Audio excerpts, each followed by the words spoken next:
আপনারা চাদর পরেন না শীতকালে? রাসূল সাল্লাল্লাহু আলাইহি ওয়াসাল্লাম চাদর পরতেন।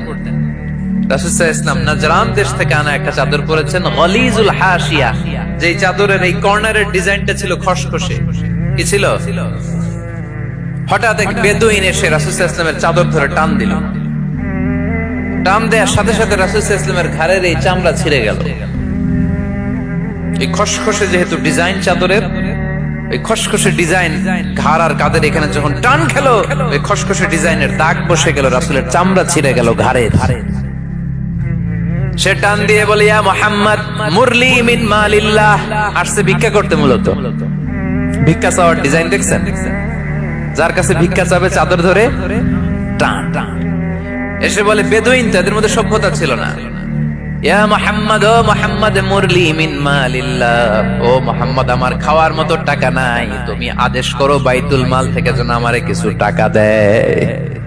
আসছে ভিক্ষা করতে। ভিক্ষা করতে আইসা চাদর ধরে দিছে টান, ঘাড়ের রক চামড়া ছিঁড়ে গেছে।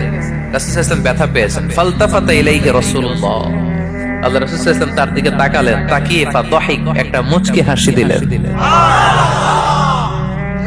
আমি রাস্তা দিয়ে চাদর গায়ে দিয়ে হাঁটতেছি, এক ফকির আইসা কয়, ভিক্ষা দেন, টাকা দেন বলে আমার চাদর টান দিছে, আর ওই চাদরে আমার ঘাড়ের চামড়া ছিঁড়ে গেছে। কি করবো আমি? আপনি কি করবেন? হ্যাঁ, কোনি? আচ্ছা, তা আমরা ঠিকই ওরে ধরে মাইর দিতাম, তাই না?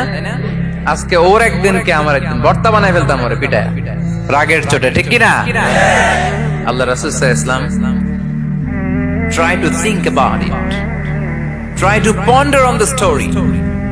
এই moral of the story কি? রাসূল সাল্লাল্লাহু আলাইহি ওয়াসাল্লামের প্রফেটিক স্টোরি থেকে আপনাকে ভাবতে হবে।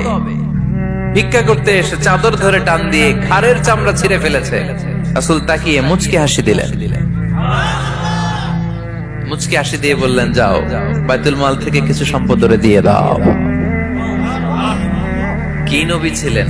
তার মানে উনার গায়ে যত আঘাতই আসতো কখনো উনি রাখতেন, তবে মাঝে মাঝে রাখতেন। যদি আল্লাহর বিধান লঙ্ঘিত হতো তখন বিশ্বনবী রেগে যেতেন। আল্লাহর জমিনে আল্লাহর বিধান লঙ্ঘিত হলে এই লোকটা রেগে যেতেন, প্রিয় নবী তখন সহ্য করতেন না।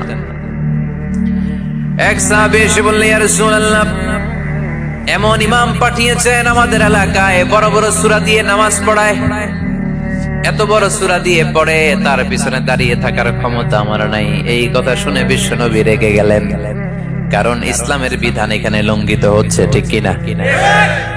এত রাগলেন, চেহারা আগুনের গোলার মতো লাল হয়ে গেল। এই সাহাবীকে ডেকে পাঠিয়ে ধমকালেন, খবরদার, তোমরা মানুষকে দিন থেকে ভাগিও না, সহজ করে ইসলামকে উপস্থাপন করো, জামাতের ইমামতির চান্স পেলে লম্বা কেরাত করো না, একটা মিডিয়াম স্ট্যান্ডার্ড রেখে কেরাত করবা, কারণ তোমার পেছনে অসুস্থ লোক থাকতে পারে, মুসল্লি, মুসাফির থাকতে পারে, তাই না?